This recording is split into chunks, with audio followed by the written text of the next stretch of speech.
Subscribe करें अपने YouTube channel learn about medicine को और बेल आइकन दबाएं लेटेस्ट नोटिफिकेशन पाने के लिए। वेलकम फ्रेंड्स, स्वागत है दोस्तों।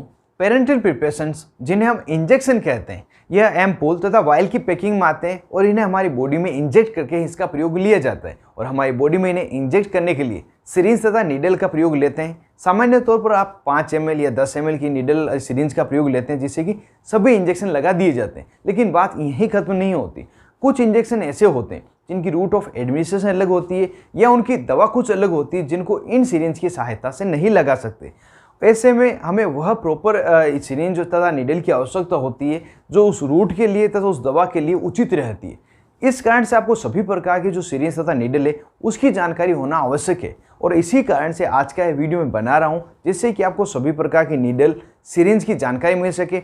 कब किस सिरिंज का, कब किस नीडल का सिलेक्शन करना है और किस बेसिस पे सिलेक्शन करना है, यह सभी जानकारी आपको मिल सके, जिससे कि आपको किसी प्रकार की समस्या नहीं हो। तो इन बातों को जानने के लिए वीडियो को बिना स्किप के अंत तक देखें, जिससे पूरी जानकारी आपको मिल सके। मैं हूं आपको होस्ट मोहित आदिज, आप देख रहे हैं अपना YouTube channel learn about medicine. चलिए आज फिर कुछ नया सीखते हैं।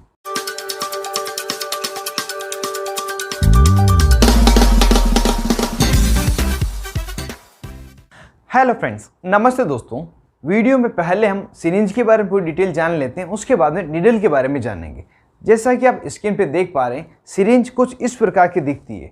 इसमें सबसे जो आगे का पॉइंट है, इसको हम टिप कहते हैं, जिसमें आप नीडल फिट करते हैं।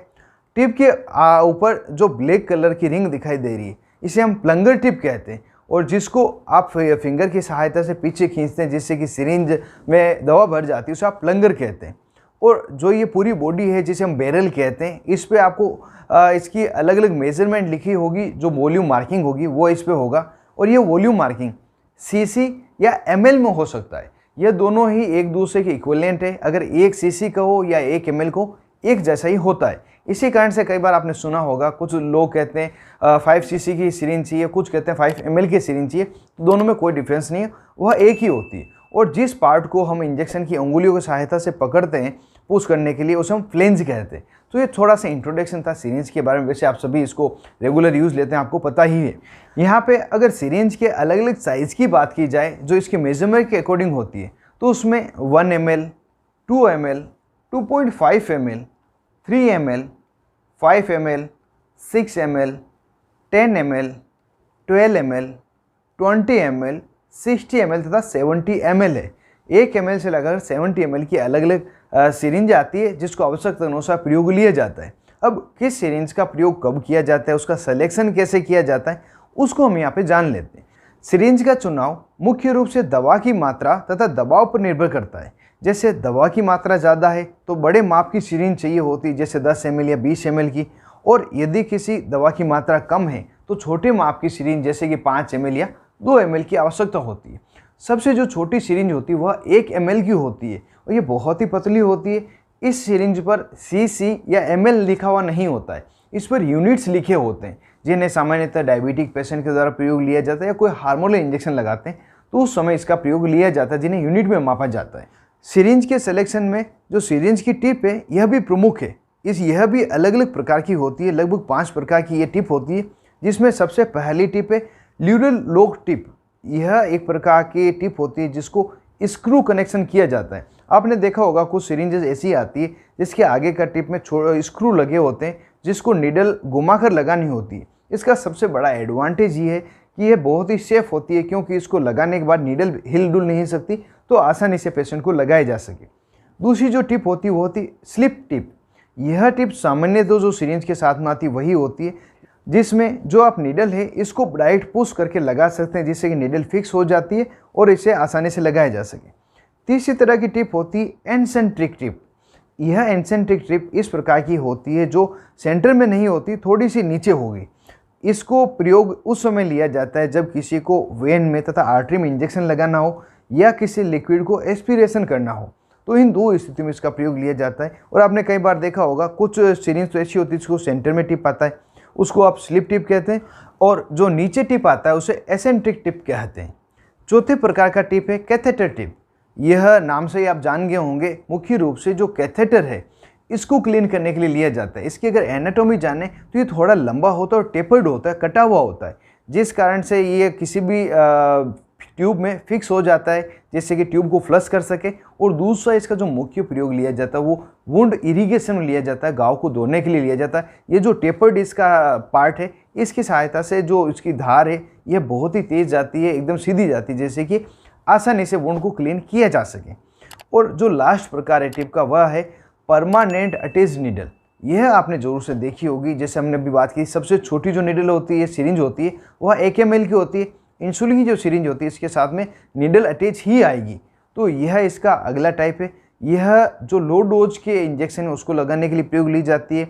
सबसे छोटी सिरिंज होती है, दर्द भी कम करती है, साथ ही इसमें जो दवा का वेस्टेज है वो नहीं के बराबर होता है। आपने टीटी का इंजेक्शन भी देखा होगा, इंसुलिन की सिरिंज तो है ही है, इसके अलावा कुछ हार्मोनल इंजेक्शन आते हैं जिसमें फिक्स्ड नीडल की हुई होती है। तो इस तरह के कुल 5 टिप होते हैं सिरिंज के, जिनके आधार पर तथा जो सिरिंज की वॉल्यूम है, मेजरमेंट है, उनके आधार पर सिरिंज का सिलेक्शन किया जाता है।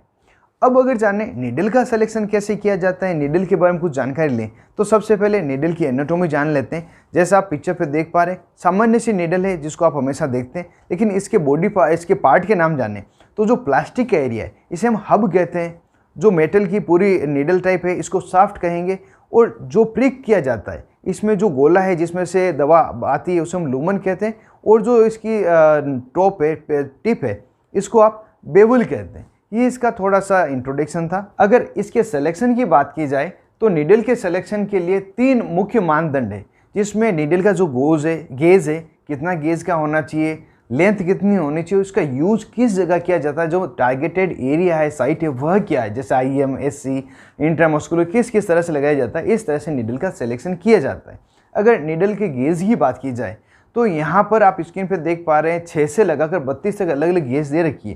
लेकिन सामान्य तौर पर जो इंडिया में तथा इंडिया के आसपास के जो कंट्रीज़ है वहाँ पे जो प्रयोग ली जाती है नीडल, वह इवन नंबर में होती है, सम संख्या में होती है, जैसे कि 14 नंबर, 16, 18, 20, 22, 24, 26, 28 और 30। 14 से लगाकर 30 नंबर तक की अलग अलग नीडल होती है। यहाँ पर जैसे जैसे नीडल के नंबर बढ़ रहे हैं वैसे वैसे नीडल पतली होती जाती है, इसकी मोटाई कम हो जाती है। और जैसे नीडल के नंबर कम होते हैं, गोज के नंबर कम होते हैं, यह लंबी तथा मोटी होती है। मुख्य रूप से साइट के अकॉर्डिंग जो नीडल के नंबर हैं उनको हम यहाँ पे जान लेते हैं। किसी व्यक्ति को अगर इंट्राडर्मल इंजेक्शन लगाना है तो उस समय 26 नंबर से लगाकर 28 नंबर की नीडल का प्रयोग लिया जाएगा। इंट्रामस्कुलर इंजेक्शन लगाना है तो 26 से लगाकर 30 नंबर की कोई भी नीडल लिया जा सकता है। और अगर सब क्यूटेनियस लगानी है तो 19 नंबर से लगाकर 27 नंबर की अलग अलग नीडल का प्रयोग लिया जाएगा। और यह नीडल का प्रयोग चेंज हो सकता है किस बेस पे, अगर इंजेक्शन ऑयली है या पाउडर फॉर्म में है तो उस समय लोअर गेज का जो इंजेक्शन है, जैसे कि 18 या 20 नंबर का या कभी कभार 16 नंबर का भी प्रयोग लिया जाता है, क्योंकि इसमें से दवा आसानी से जा सके। जो लो विस्कोसिटी का इंजेक्शन है उसमें हाई गोज ले सकते हैं, जैसे कि 24 नंबर, 26 नंबर या 28 नंबर, आसानी से उसमें इंजेक्शन चला जाता है। और ये जो हाई गेज के नंबर हैं उसमें पेन भी बहुत कम होता है, लेकिन दवा की विस्कोसिटी कम होनी चाहिए। हो सकता है आपको थोड़ा सा कन्फ्यूजन हुआ हो, शॉर्ट में वापस से बता दूं, यदि दवा ऑयली है या पाउडर फॉर्म में तो उस नीडल का प्रयोग लिया जाएगा जो नीडल मोटी है, जिसमें से दवा आसानी से जा सके। और अगर दवा पतली है, एक्वस प्रिपरेशन में है, तो आप पतली नीडल का, छोटी नीडल का प्रयोग ले सकते हैं, जिससे कि पेशेंट को पेन भी कम हो और दवा आसानी से जा सके। अगर IV इंट्रावीनस रूट की बात करें, नसों में इंजेक्शन लगाने की बात करें, तो उसके लिए सामान्यतः कैन्युला का प्रयोग लिया जाता है। लेकिन यदि कोई व्यक्ति नीडल की सहायता से लगाते हैं तो उस समय ज़्यादातर तो 20 नंबर नीडल का प्रयोग लिया जाता है, लेकिन कई बार 18 नंबर नीडल का भी प्रयोग ले सकते हैं, जिससे कि फास्ट इंजेक्शन लगाए जा सके। तो इस तरह से सिरिंज तथा नीडल का सिलेक्शन किया जाता है, जिससे कि जो दवा है प्रॉपर अमाउंट में बॉडी में जा सके और दवा का वेस्टेज ज़्यादा नहीं हो। तो यह जानकारी आपको कैसी लगी? बिल्कुल ही डिफरेंट जानकारी थी। हो सकता है यूट्यूब पर यह पहला वीडियो, ऐसा कोई वीडियो अवेलेबल नहीं है जिसमें आपको सिरिंज तथा नीडल के सिलेक्शन के बारे में बताया गया हो। यह वीडियो आपको कैसा लगा कमेंट बॉक्स में मुझे जरूर से बताएं। यदि ऐसे ही वीडियो आप दो देखना चाहते हैं तो किस टॉपिक के लिए देखना चाहते हैं वो भी मुझे बताएं। वीडियो को यहीं खत्म करता हूं, मिलते हैं किसी अन्य वीडियो में, तब तक के लिए स्वस्थ रहें और मस्त रहें।